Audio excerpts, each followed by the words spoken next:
First of all guys, support the author if you can. His Patreon link is in the description. Chapter 1. It all started on the night of March 2, 1990, which was the birthday of the orphan he found himself in. URG. Why the fuck do I hurt all over? Nick muttered as he opened his eyes groggily, seemingly right after going to sleep, only to freeze when he didn't recognize his surroundings. He found himself in a putrid alley with trash strewn all around him and brown brick walls on either side of him. Nick didn't even have time to process this new environment before he felt a wave of agony roll over him from his body and he had to hold in a scream. What the fuck happened? Nick thought in panic as he finally turned his gaze towards his own body, only to once again stiffen when he realized it definitely didn't belong to him. Small pale hands covered in dirt, an outfit consisting of rough burlap pants and a torn cotton shirt that was equally covered in mud and other unidentifiable things. The size was all wrong as well, as unless the world got much bigger he was barely 4 feet tall, which led Nick to quickly figuring out he was in the body of a child. Stay calm, breath in. He took a breath and out he exhaled. Nick was always good about controlling his emotions, and in this instance it really came in handy as panic had begun to set in. Before I even start to unpack the implications behind becoming a child, I need to get to safety and maybe get checked out if this pain is anything to go by. Nick thought seriously. Gritting his teeth, Nick lifted himself up out of the pile of trash he was laying on as pain flared up from his ribs, specifically at the movement. Definitely have some broken or at the best bruised ribs, he noted mentally while trying his best to ignore the throbbing pain coming from his head and the stiffness of the skin on his face like it was coated in a thick layer of dried blood. Probably is, he mused seriously. When Nick stepped out of the alley but ran into someone and fell back with an audible whimper of pain from the impact. Are you all right?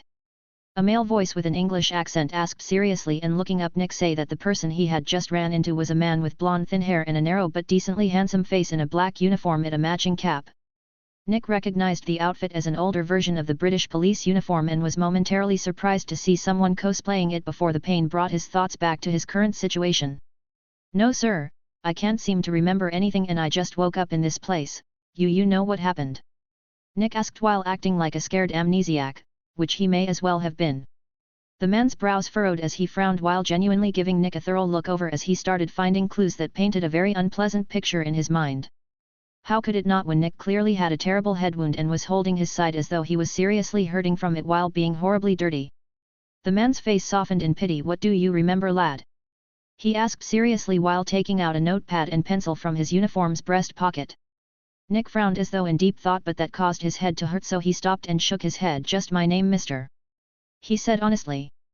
The man sighed as his hopes were dashed. All right lad, what's your name? He asked calmly while trying to smile reassuringly at Nick. Nicholas Iron. He answered honestly, and the man wrote that down. Okay lad, if you come with me we'll get you sorted back at the station and see about finding your parents, all right? The man said reassuringly while holding his hand out, which Nick took. Nick quickly learned that rather than cosplaying an old English police officer, the man actually was in fact a modern police officer. Thanks to the newspaper the officer had in his white police car, Nick had learned that he was not only in the body of a child but also nearly 33 years in the past as well. The officer didn't think much of Nick's reaction to the date, since he had just assumed it had something to do with his amnesia. What the fuck is actually going on? Nick couldn't help but feel anxious and afraid at this ludicrous scenario he found himself in. C2. The majority of the ride to the police station was filled with the officer asking Nick questions in hopes of jogging his memory, but the blank look and shake of the head Nick gave him showed how fruitless that was. The officer led Nick by the hand into the station, getting some curious looks from the other officers along the way until he reached the reception office and spoke with the officer manning the desk. He reported the situation and Nick was told to wait on a nearby bench as they figured out what to do by the officer who brought him here. About 5 minutes or so later, a woman in a blue outfit showed up to come get Nick and bring him back to the on-site medical room to get him cleaned up and looked at for his injuries. Nick was embarrassed at needing to strip for the examination but understood the necessity of it with his possible full-body injuries. The moment he removed his shirt, which was thrown away, the woman gasped in horror as all across his chest were massive purple and blue bruises and welts. His arms weren't much better either, clearly showing how badly he had been injured. You poor thing. The woman said with pity as she filled the sink nearby with hot water and wetted a rag to clean his face and chest.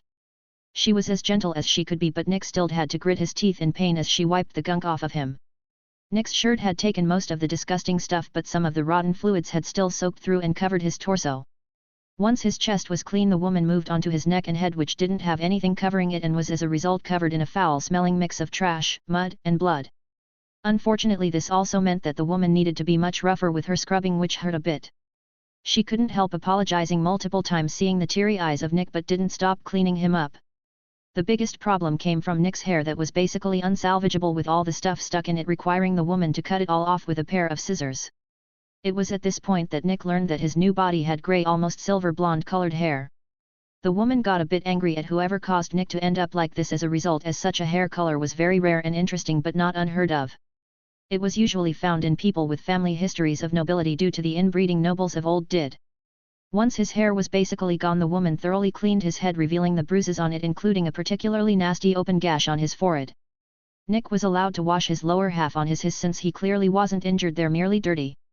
Once he was clean, the woman gave Nick a blanket to cover himself with while she took his foul-smelling clothes away to be disposed. Now alone and basically naked, Nick was startled when a loading screen popped up right in front of his eyes. System initiation complete. Welcome host to the ringmaker's system. Name: Nicholas Iron. Race: Human, Wizard. Age 10. Title: None. Ring points 0. Missions: None. Inventory: Locked. Weapon: None. Armor: None. Accessories: None. Starter pack available except now Y/N. Nick blinked a few dozen times in quick succession to make sure he's not seeing things, but when the screen didn't disappear he grew excited. How could he not, when before he died he had heard of similar scenarios happening in popular media such as anime or online stories. He didn't agree to accept the starter pack, however, as he didn't have access to the inventory function and wasn't willing to risk a bunch of items popping up out of thin air in the middle of a police station. No, officer, I have no idea how these valuable things popped out of nowhere. Please feel free to keep them for safety's sake.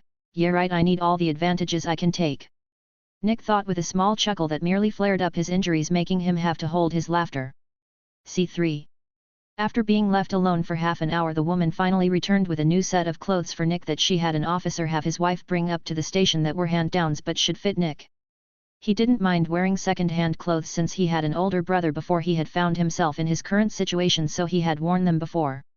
It was a simple set of clothes made of jeans, a t-shirt, underwear, socks and shoes that was slightly too big but otherwise fit just fine. Despite the wounds on his head, the woman said that Nick was a pretty cute kid and was sure to grow up into a real heartbreaker. He thought she was merely trying to make him feel better and nodded without really agreeing, which seemed to make her happy enough. An actual doctor came in eventually and tested Nick a bit with several specially designed tests, after which he declared Nick to truly have amnesia. The cause was obviously the multiple blunt force injuries on his head, and after checking all of the other wounds on Nick, stated that it was likely some older children around 13 who probably did it, from the fact none of his bones were broken. Nick had to stay the night at the police office as they looked for his parents or any other place for him to stay. The next day, when no public records of Nick came up, they started the process of moving Nick into an orphanage as a ward of the state. The nearest orphanage willing to take him in was St. Matthew's Home for the Lost. It was a well-funded place that obviously took good care of the children there, as they were well fed and each had laugh lines from smiling. The rules for the orphanage weren't particularly hard to follow, as it was basic stuff like no fighting or stealing, so Nick was a very well-behaved individual, if a bit quiet since he didn't talk much. The caretakers merely thought that it was because of his head injury and didn't push him to interact with the other kids. It was only after a week that Nick finally got enough privacy in his room to accept the starter pack from the system safely, in his opinion. He was very excited about it, but double-checked the makeshift lock on the door to ensure secrecy. Let's see if this is worth the wait, Nick thought while mentally hitting the Y option. You received 50 galleons. 1 small ingot of goblin silver. 1 temporary access to the spectral forge. 1 crafting style roulette ticket. 1 purifying potion. On the ground in front of Nick 5 items shimmered into existence out of seemingly nowhere: a small pile of golden coins, a small silver bar 2 inches long and half an inch side and deep, a ticket that shimmered like a rainbow and released a faint mist, a red ticket with a white roulette wheel drawn on it, and a corked test tube with a green liquid in it. That was underwhelming. Nick thought with a sigh and a shake of his head at how overhyped up he had done this action. This whole time he had assumed it would be some grand and amazing thing, but in truth the items just manifested without any fanfare. Now what is all this stuff, he thought as he reached out and picked up a single one of the gold coins and examined it carefully. He couldn't explain it, but there was a sort of feeling coming from the coin that screamed how it was different than normal money, but Nick couldn't tell what until a small screen appeared next to the coin describing it. Galleon, the highest denomination used by wizards or witches in this world,